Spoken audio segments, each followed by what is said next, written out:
बोलो सदाराम बापू की। आ ओगळजी ની ધરતી છે, સત્યની ધરતી છે। તો ઓગળજી મહારાજ ને પણ જબરદસ્ત જય બોલી દઈએ તો તમારો કોમ ફતે થઈ જાય। બોલો ઓગળજી મહારાજ કી।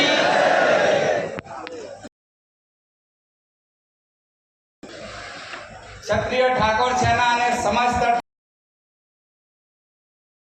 આયોજિત આ લાભ પાંચમના દિવસે લાભ પહોંચ્યા સમગ્ર સમાજને। આજના કાર્યક્રમમાં આપણી વચ્ચે ઉપસ્થિત મારા સાથે કીધું કે ઘણું કર્યું છે,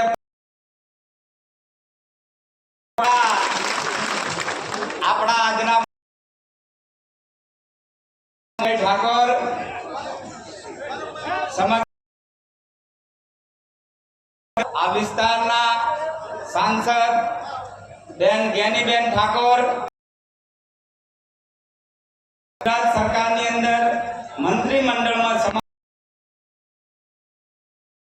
લોકપ્રિય ધારાસભ્ય આદરણીય સ્વરૂપજી ઠાકોર, પાડોશી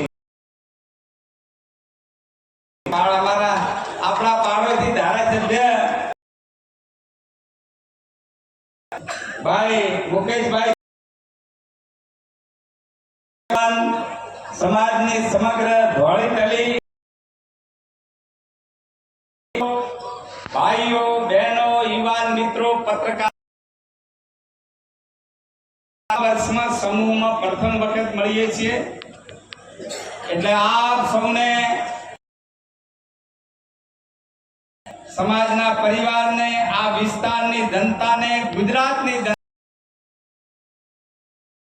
વર્ષની ખૂબ શુભેચ્છાઓ પાઠવું છું।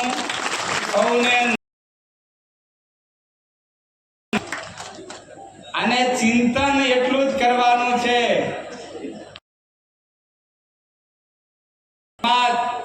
સામાજિક આર્થિક શૈક્ષણિક અને રાજકીય રીતે આપણે કોઈનું પડાવી લેવું નથી, પણ એને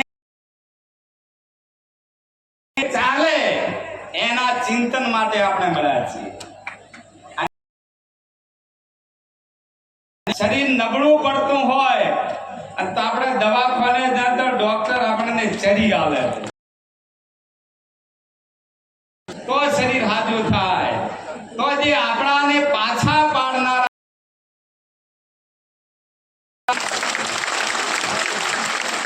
આપણને પાછા પાડે છે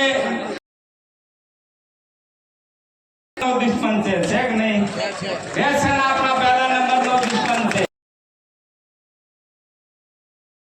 મોટો દુશ્મન છે।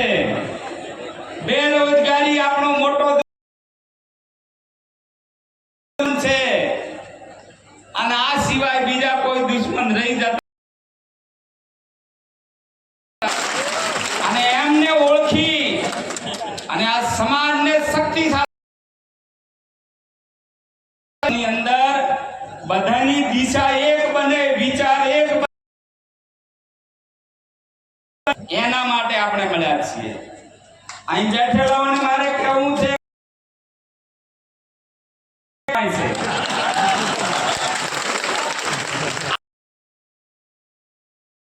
એટલે તૂટી જ પડે છે ખાતા પીતા વગેરે, પણ એટલે મારી વિનંતી છે કે એક થવું છે।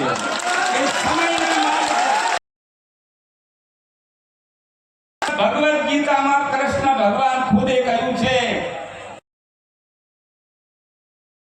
પોતાની જીવન વ્યવસ્થા ગોઠવશે તો સુખી થવું હોય તો સમયની માંગ એક દિશામાં વિચારે, આખો સમાજ એક દિશા છે, એને દુનિયાની કોઈ તાકાત રોકી ન શકે। કે ગુજરાતની અંદર અલ્પેશભાઈ ગુજરાતમાં અમારા કરતા બધા ઠાકોર સમાજના સામાજિક અને ધાર્મિક સંગઠનો જે બધા આપણું લક્ષ્ય કે આ સમાજ સામાજિક આર્થિક અને રાજકીય રીતે આગળ આવે કરવું હોય તો જેટલા સંગઠન પણ બાકી હોય તો વધારે, પણ આપણી દિશા એક જ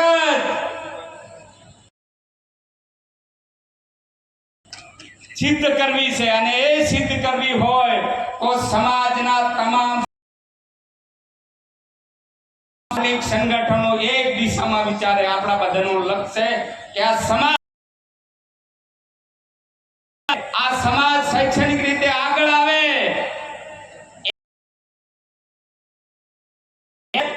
હમણાં 2 દિવસ પહેલા અલ્પેશભાઈને મારે કક્ષાનો એક સંકુલ ઉભું કરવા જઈ રહ્યા છીએ. એમાં પૈસા જે તમે જેમ તૂટી પડ્યા એમાં ઉત્સાહ ભેર જો રથ બીજો આવે તો ગમે ન. રાજ્ય લેવલનો શૈક્ષણિક સંકુલ ઉભો થાય. ઉત્તર ગુજરાતની વાત છે,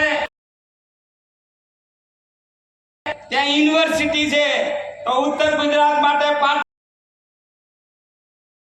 સંકુલ ઉભો થાય. અહીં વાત થઈ છે કે બનાસકાંઠા અને પાટણ જિલ્લો અલગ થયો છે તો પાલનપુરમાં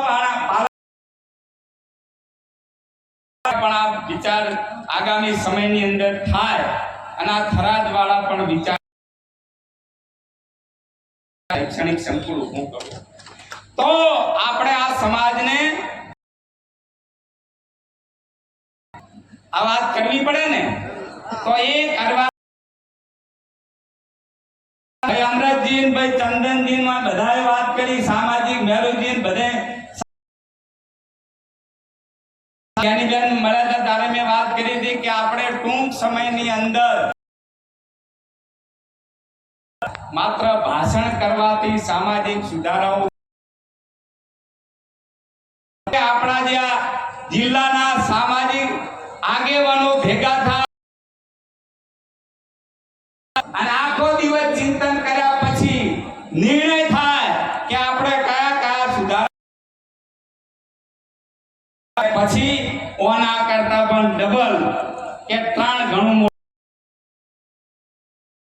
મોટું ન કે તમે હું હાથ ઊંચા કરી જાઓ ઘરે તમારું કેટલું ચાલે તમને ખબર છે. અને ભાઈઓ બહેનો યુવાનો બધા એની અંદર જોડાય. એટલે અત્યારે હું વિશેષ કોઈ વાત નથી કરવાનો. અહીં 23 તારીખ 23/11 જે આપણે કન્યા સંકુલ ઉભું કર્યું જેનું લોકાર્પણ કરવા આપણે જઈ રહ્યા છીએ. તમને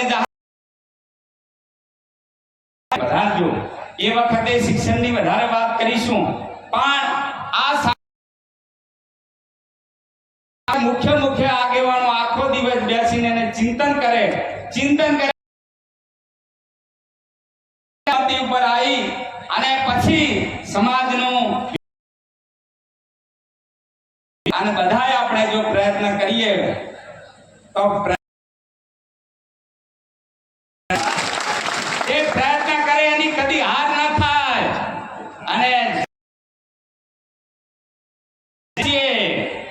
हम रहे या न रहे समाज तेरा સમાજનો વૈભવ કાયમ રાખવા માટે આજે લાભ પાંચમના એવા નેવા ઢોલ કાયમ દરેકના દિલ એક બને, નેક બને અને આગામી આપણા સામાજિક કુરિવાજો કે આપણા સમાજને નબળા એક થઈ અને આક્રમણ કરે તો વિજય તમારો નિશ્ચિત છે. યુવાનો ઘણા આયા છે તો યુવાન કોને કહેવાય?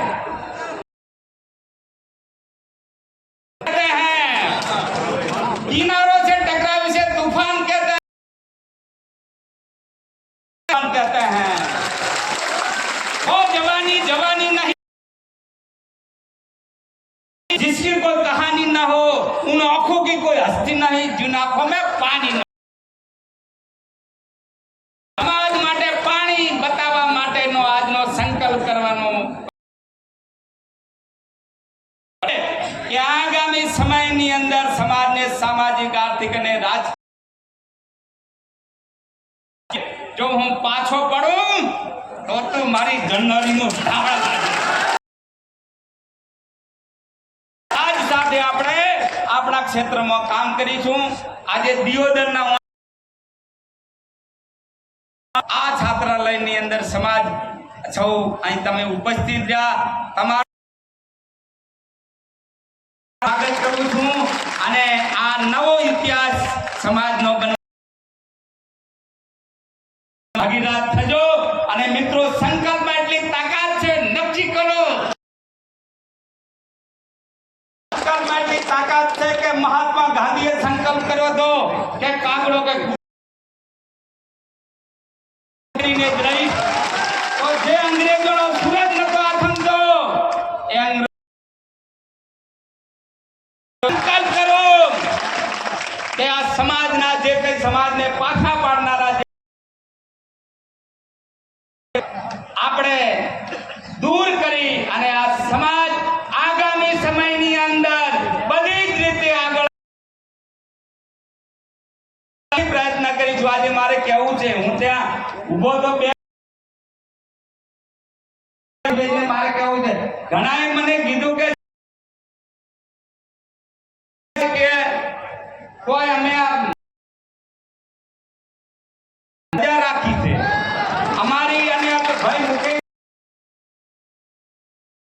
પડી છે, એના માટે હું માફી તડકે ઉભા રહેવું પડ્યું છે. પણ અમે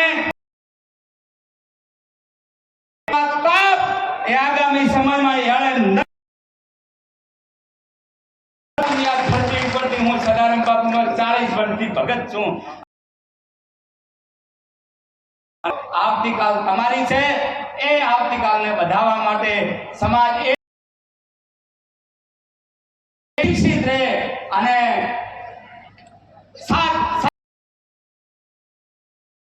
સાથે આપણે છૂટા પડીશું.